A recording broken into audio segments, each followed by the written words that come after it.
प्राचीन काळी एक वृद्ध स्त्री राहत होती. ती नियमितपणे रविवारी उपवास करत असे. रविवारी सूर्योदयापूर्वी उठून आजी अंघोळ आटपून शेणाने अंगण स्वच्छ करायची.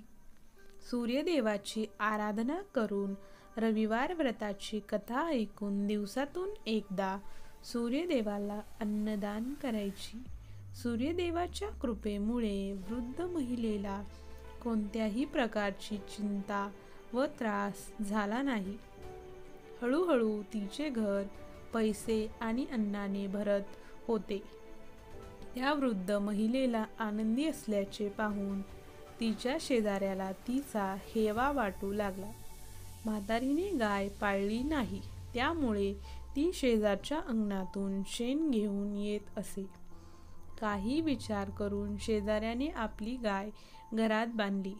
रविवारी शेणखत न मिळाल्याने वृद्ध महिलेला अंगण सारवता येत नव्हते.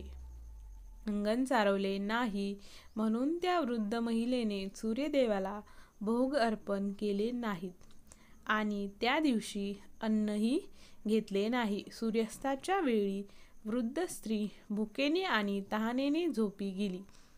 सकाळी सूर्योदयापूर्वी म्हातारीने डोळे उघडले तेव्हा तिच्या अंगणात सुंदर गाय आणि वासरू पाहून तिला आश्चर्य वाटले. गाईला अंगणात बांधून पटकन चारा आणून चारा दिला. शेजाऱ्याने त्या वृद्ध महिलेच्या अंगणात सुंदर गाय आणि वासरू बांधलेले पाहिले तेव्हा ती आधीपेक्षा जास्त जळू लागली. मग गाईने सोन्याचे शेण केले. शेणखत बघून शेजाऱ्याचे डोळे फिरले. शेजाऱ्याला ती म्हातारी आजूबाजूला दिसत नाही हे बघून त्याने लगेच ते शेण उचलले आणि आपल्या घरी नेले आणि तिचे शेण तिथेच ठेवले. त्या सोन्यामुळे शेजारी काही दिवसातच श्रीमंत झाले. गाय रोज सूर्योदयापूर्वी सोन्याचे शेण करायची आणि म्हातारी उठण्यापूर्वी शेजारी शेण उचलायचे.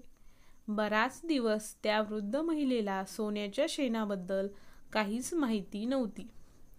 पूर्वीप्रमाणेच वृद्ध स्त्री दर रविवारी सूर्यदेवाचा उपवास करून कथा ऐकत असे.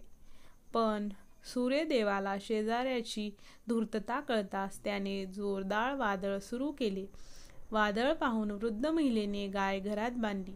सकाळी उठून वृद्ध महिलेने सोन्याचे शेण पाहिले. तिला खूप आश्चर्य वाटले. त्या दिवसानंतर वृद्ध महिलेने गाय घरात बांधण्यास सुरुवात केली. सोन्याच्या शेणाने म्हातारी काही दिवसात खूप श्रीमंत झाली.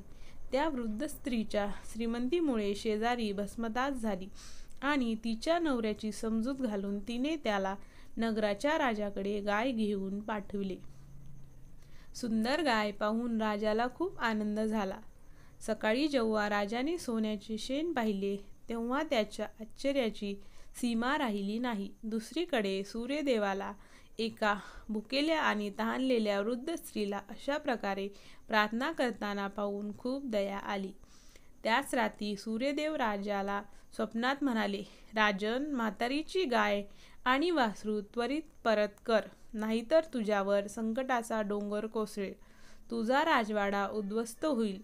सूर्यदेवाच्या स्वप्नाने भयभीत झालेल्या राजाने सकाळी उठल्याबरोबर गाय आणि वासरू त्या वृद्ध महिलेकडे परत केले. राजाने वृद्ध महिलेची त्याच्या चुकीबद्दल खूप पैसे देऊन माफी मागितली. राजाने शेजारी आणि तिच्या पतीला त्यांच्या दुष्टपणाबद्दल शिक्षा केली. मग राजाने संपूर्ण राज्यात घोषणा केली की सर्व स्त्री पुरुषांनी रविवारी उपवास करावा. रविवारी उपवास केल्याने सर्व लोकांची घरे ऐश्वर्याने भरून गेली. राज्यात सर्वत्र समृद्धी आली. स्त्री पुरुष सुखी जीवन जगू लागले आणि सर्व लोकांचे शारीरिक कष्टही दूर झाले.